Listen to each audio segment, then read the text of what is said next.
Então encontre essa posição suave, confortável, com os olhos fechados, um estado de silêncio.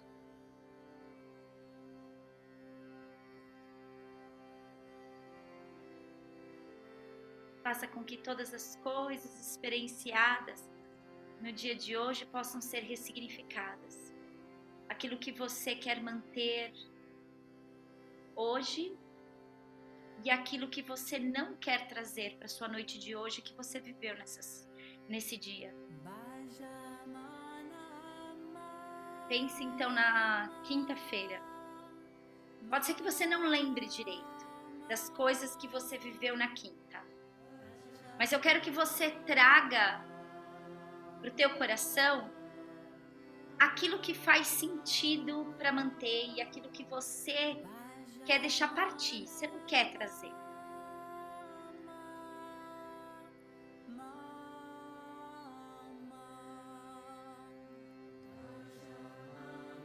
Agora pensa na quarta-feira.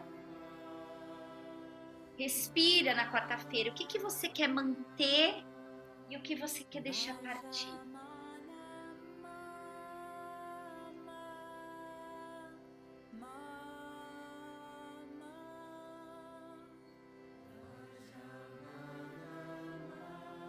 Agora pensa na terça. Respira na terça-feira o que você quer manter dessas coisas, das ações, dos movimentos que aconteceram na terça-feira e o que você não quer. O que precisa perdoar, deixar passar, não trazer para você.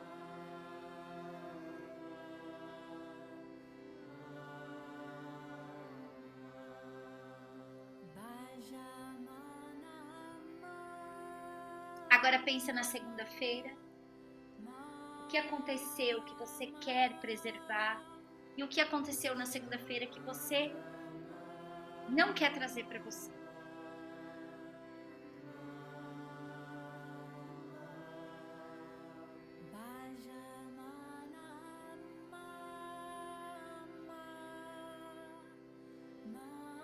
Agora inspira, trazendo tudo para esse agora. Todos os acontecimentos que nutriram, fazendo parte desse momento, aquietando com tudo. E quando você apazigua todas as situações,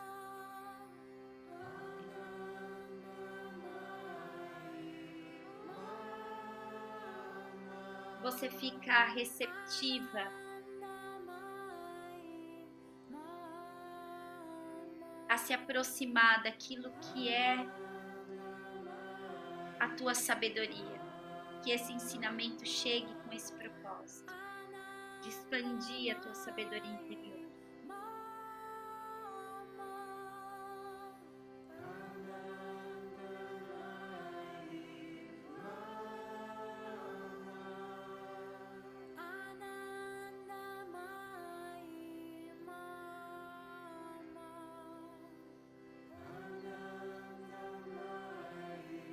Inspira mais uma vez, solta o ar.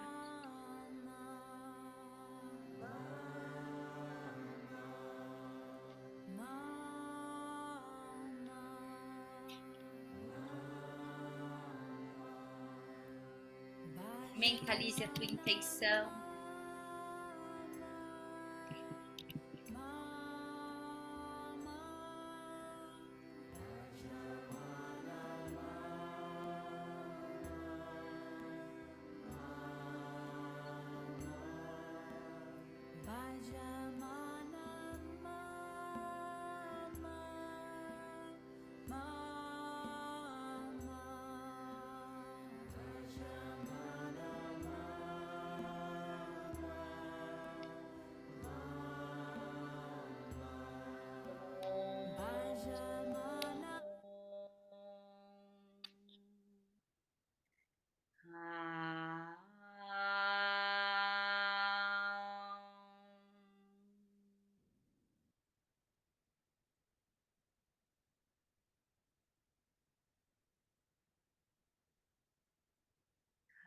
Asatoma Satgamayam Tamasoma Jyotirgamayam Rityo Amritangamayam Om Shanti Shanti Shanti Hari Om.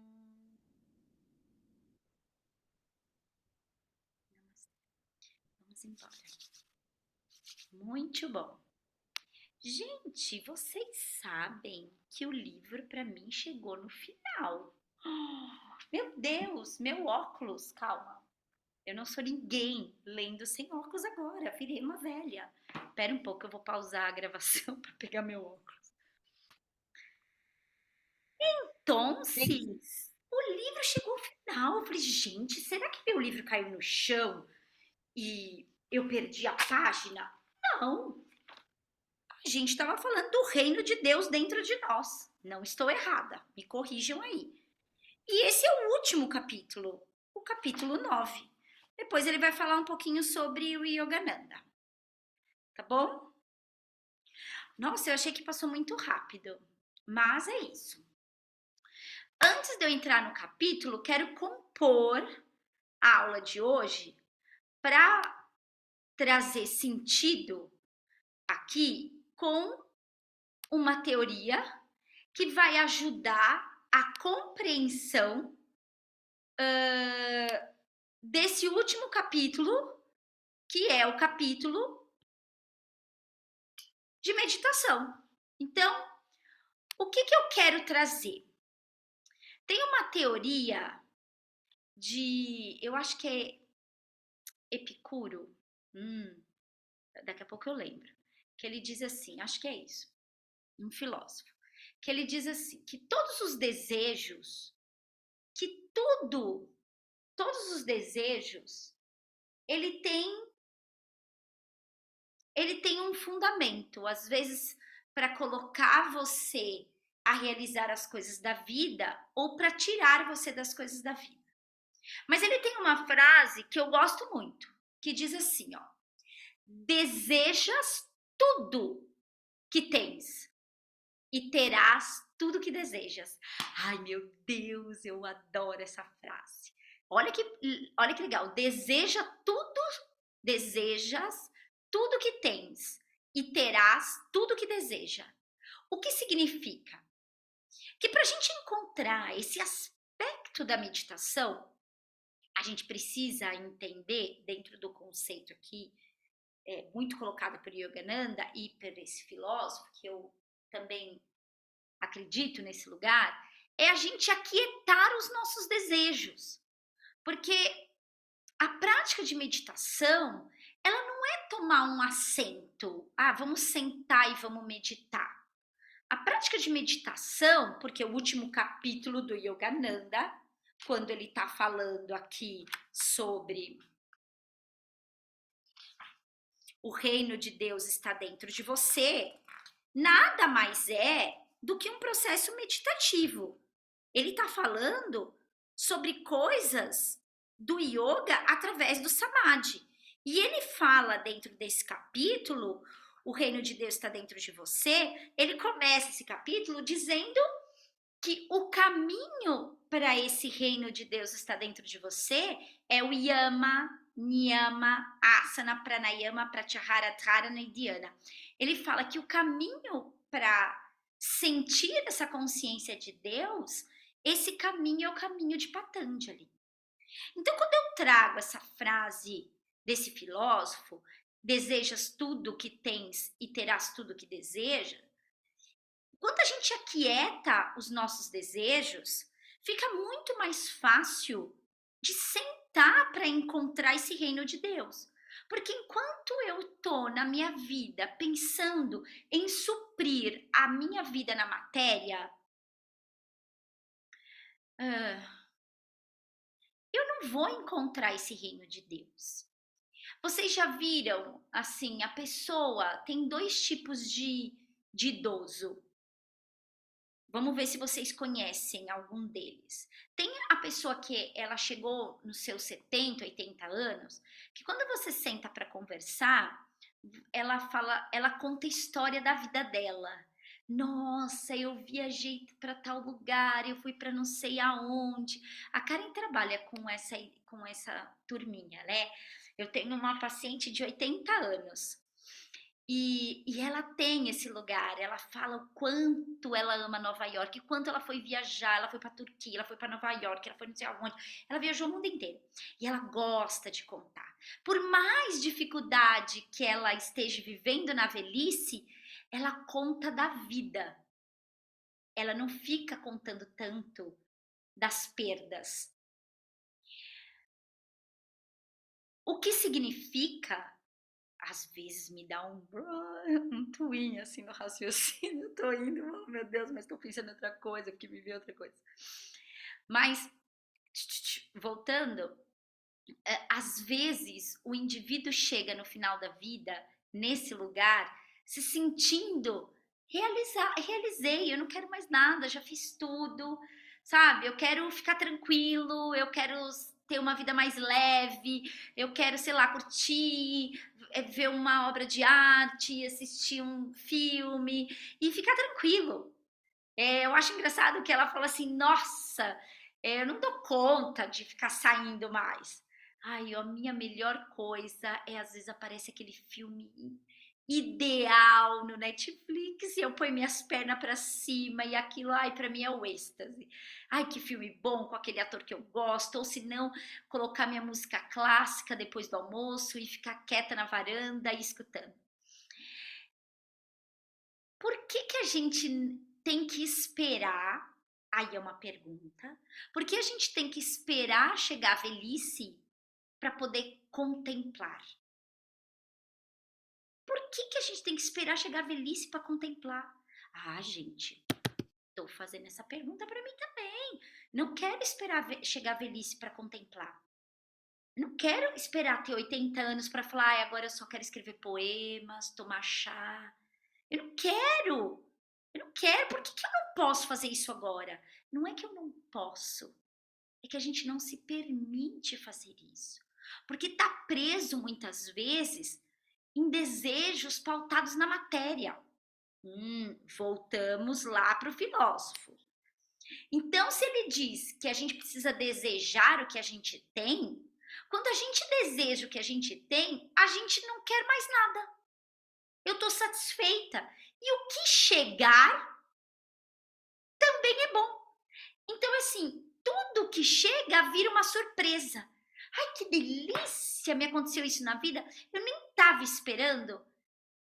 A felicidade é a gente estar bem com o que a gente tem e parar de desejar aquilo que a gente não tem. Nós perdemos muito tempo e energia tentando focar e olhar naquilo que não possuímos, quando na verdade só podemos ter alguma coisa quando amamos aquilo que se tem. Ah, ficou bonito isso, hein? Então, o que eu preciso que a gente olhe?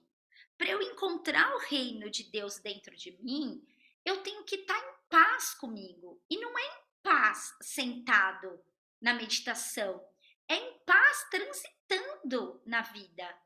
Então, a gente tem a tendência de pensar em tudo que está faltando e falar assim: agora eu quero correr atrás disso.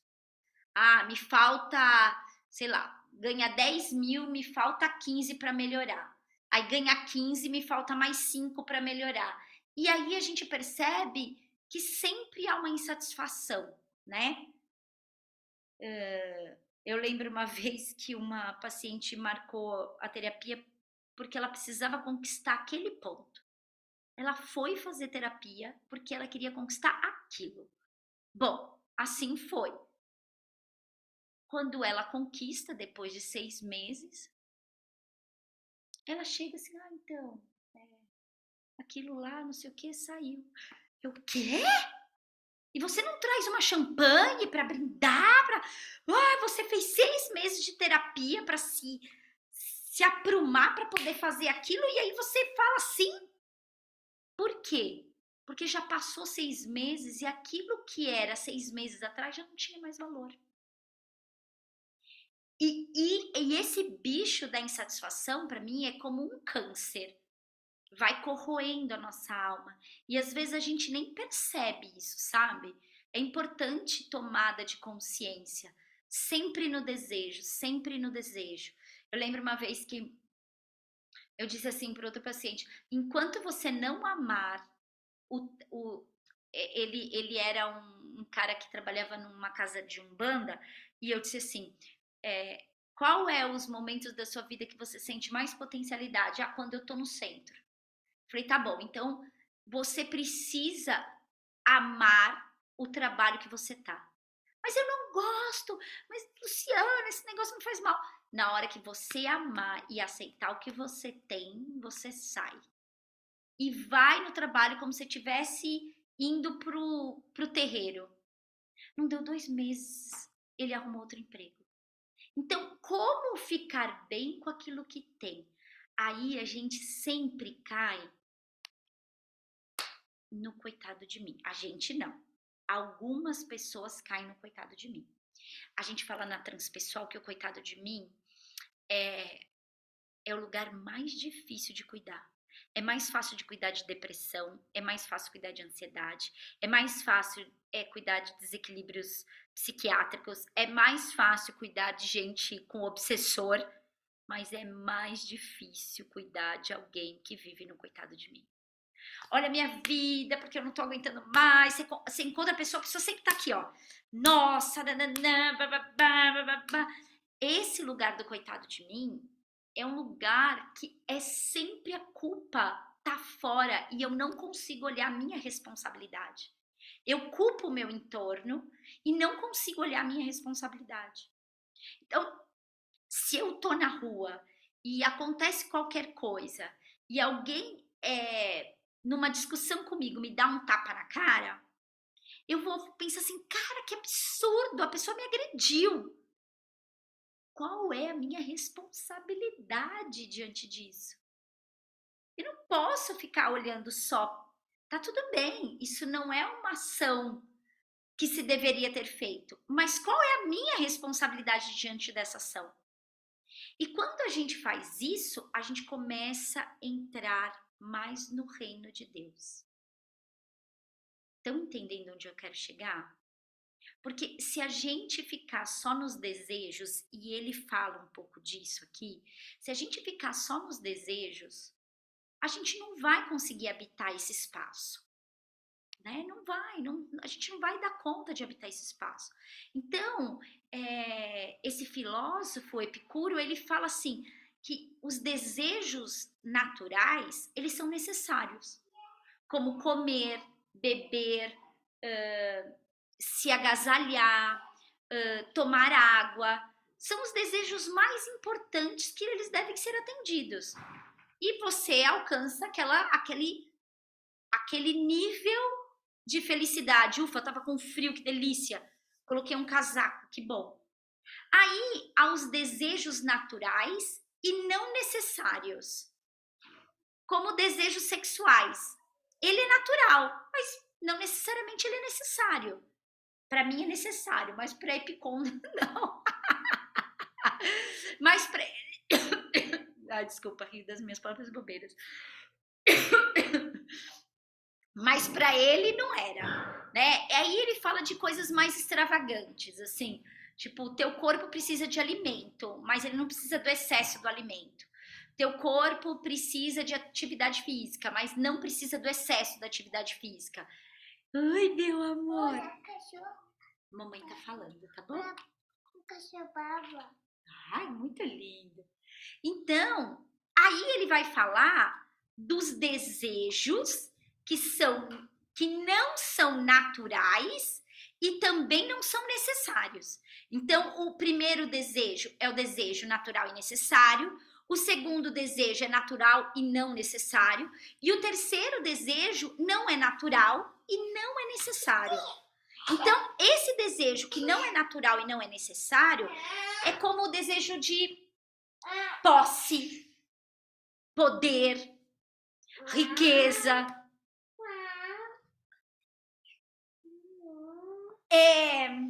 Deixa eu pensar um outro desejo que não é necessário e não é ideal.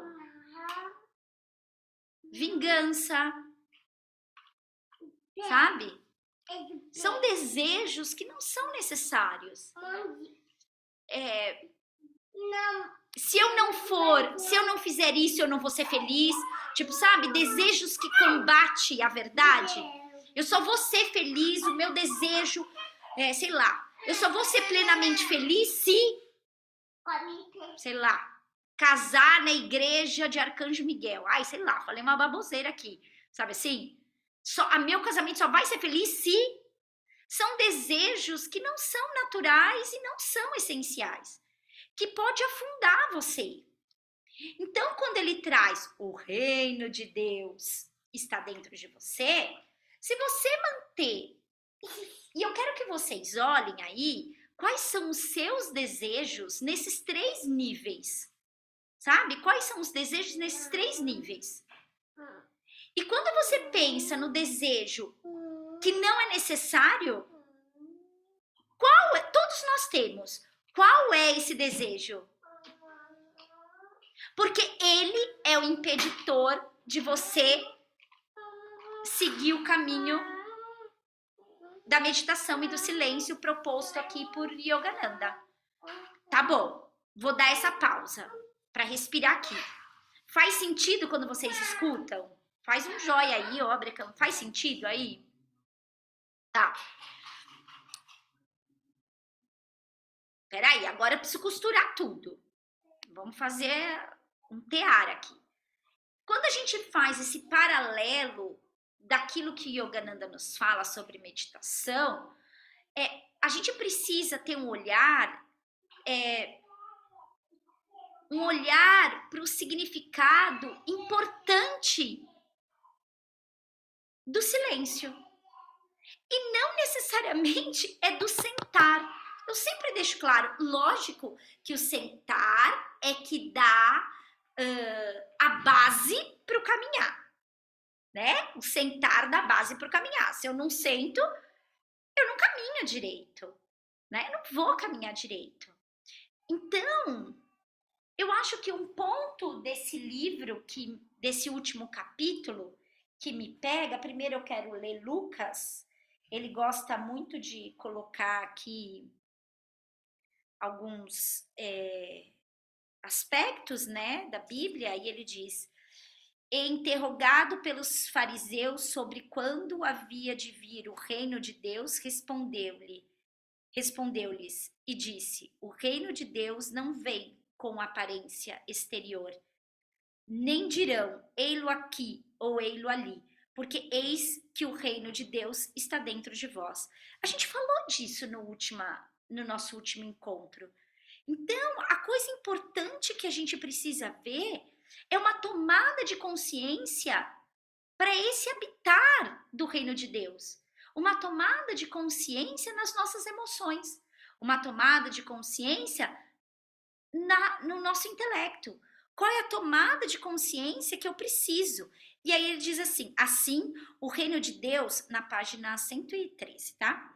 Assim, o reino de Deus não está separado do reino da matéria, mas está tanto dentro dele, permeando sutilmente como sua origem, esse sustentáculo, quanto além dele, existindo nas infinitas mansões do Pai, para além do circunscrito cosmos físico.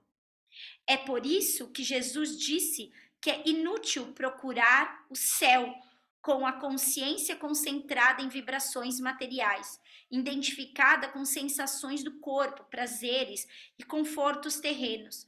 No reino da matéria e da consciência corporal, o homem encontra doença, bem como sofrimentos físicos e mentais, mas, ao voltar para o reino interior, descobre o Consolador, o Espírito Santo, ou a vibração cósmica do Om, manifestando-se nos centros cerebroespinais sutis de consciência espiritual.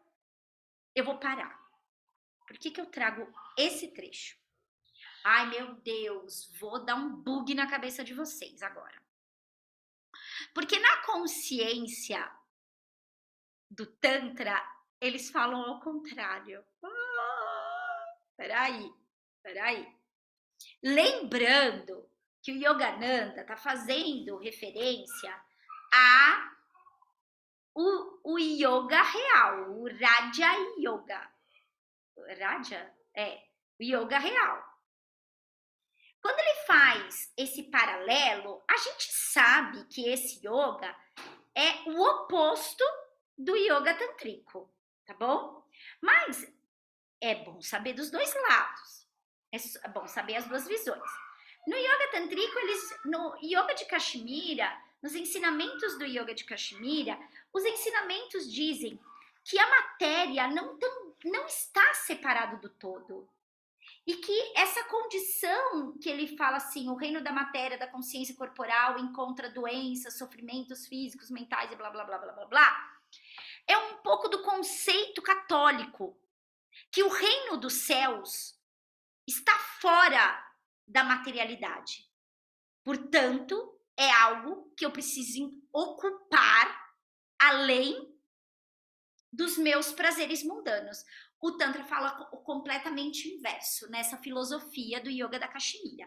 O que ele diz? Toda consciência criadora, geradora da vida, está aqui.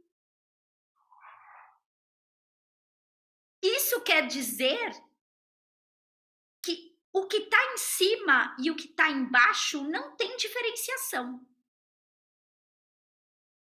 E aí a gente tem Prakriti, né? Quando a gente pensa na consciência de Prakriti, a consciência de Prakriti é exatamente isso.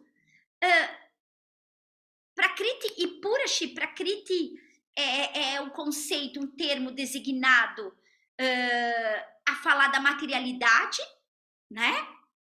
E Purusha é aquilo que é mais de essência. Então, nesse conceito, Prakriti e Purusha, ele é fluido no mesmo lugar. Como se o Atman, que seria Deus, pensa que Prakriti é uma parte do infinito e Purusha é outra parte. Mas a junção entre as dois polos é o Atman. E quando um flui no outro, tudo é Deus. Não existe a consciência de Deus fora de toda a criação, não importa a criação. Tá bem? Dei um bug em vocês. Mas é lógico que o Yogananda, eu amo o Yogananda, mas o Yogananda ele tá falando de um conceito do yoga real.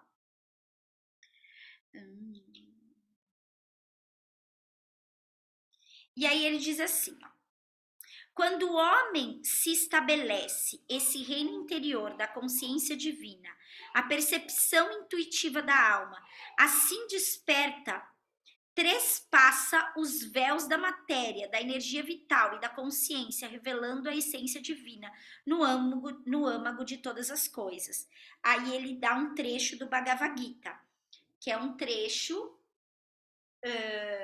de um ensinamento que diz assim: ele habita no mundo e tudo envolvendo em toda parte, suas mãos, seus pés presentes em todos os lados, seus olhos, seus ouvidos, sua boca e sua cabeça, luzindo em todas as faculdades dos sentidos, e todavia transcendendo os sentidos sem apego, e todavia o esteio de tudo, livre dos gunas, que são as essências da natureza, né? O modo primal da natureza em nós. E todavia aquele que desfruta. Ele está dentro e fora de tudo que existe, do que é animado e do que é inanimado. Próximo está e também longe, imperceptível em sua sutileza. Ele é o indivisível, aparece como seres incontáveis. Ele mantém e destrói essas formas, e então os cria, a luz de todas as luzes, para além das trevas, o próprio conhecimento, aquilo que é preciso conhecer, a meta de todo aprendizado. Ele se assenta nos corações de todos. Então, Raja Yoga, ele vai dizer atrás, eu já vou falar disso, o caminho régio da união com Deus é a ciência da autêntica percepção do reino de Deus que está dentro de cada um, por meio da prática das sagradas técnicas yogis e da interiorização recebidas durante a iniciação conferida por um verdadeiro guru. Vou parar aqui, porque aí ele vai virar castrador nesse lugar Raja Yoga, que é normal, tá bom? A época era assim. Então, o que ele está dizendo? Que você só pode... É lógico que o Bhagavad Gita tem formas de interpretar. Eu interpreto o Bhagavad Gita não dual. O que isso quer dizer? Não dualista. Mas só que o Raja Yoga, ele é dual. E o Tantra é não dual. Não dual é Deus é tudo. Não existe aqui e aqui. Tudo é uma coisa só. Tá bom? É como a gente olhar os mitos, né? Por exemplo, a religião, se a religião não existisse, se a religião não existisse, se a dualidade da religião não existisse, haveria muito mais guerra. As pessoas fariam qualquer coisa porque não tem pecado, você percebe? Não tem alguém dizendo, se eu fizer isso, Deus vai me castigar. Para muitas pessoas e para a maioria, e eu acho que não nós, precisa de uma religião, precisa frequentar um lugar religioso. Por que precisa de um dogma religioso? Para conseguir caminhar melhor. Porque senão a pessoa surta, ela não dá conta. Os mitos e ritos, eu adoraria fazer uma palestra de mitos e ritos. Os mitos e ritos, eles são importantes, sempre existiram na humanidade. Mas para pensar, se eu disser, e algumas pessoas dizem, que se eu crer que o criador do mundo é Shiva, para outro é Allah, para outro é outra consciência. Você percebe? Eu tenho que entender que para cada território tem uma personificação da criação, e isso é um mito. O que está além das imagens, isso não é mito. A gente tem as imagens, eu adoro as minhas imagens, mas não é sobre elas, é sobre o que está por trás dela. Porque se eu fico preso ao mito, eu não me fundo efetivamente na unidade. Porque de alguma maneira eu tô presa num ponto no qual não me faz expandir. Porque pode ser que eu não tenha consciência para alcançar aquilo. Ai, meu Deus, será que eu fui fundo demais? Deu para entender o que eu quis dizer? É como se eu entendesse que Jesus é o único salvador. Ah, cacetada.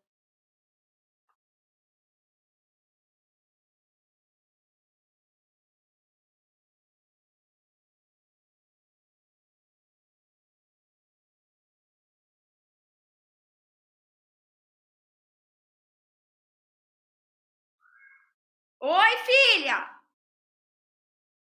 Já tô indo!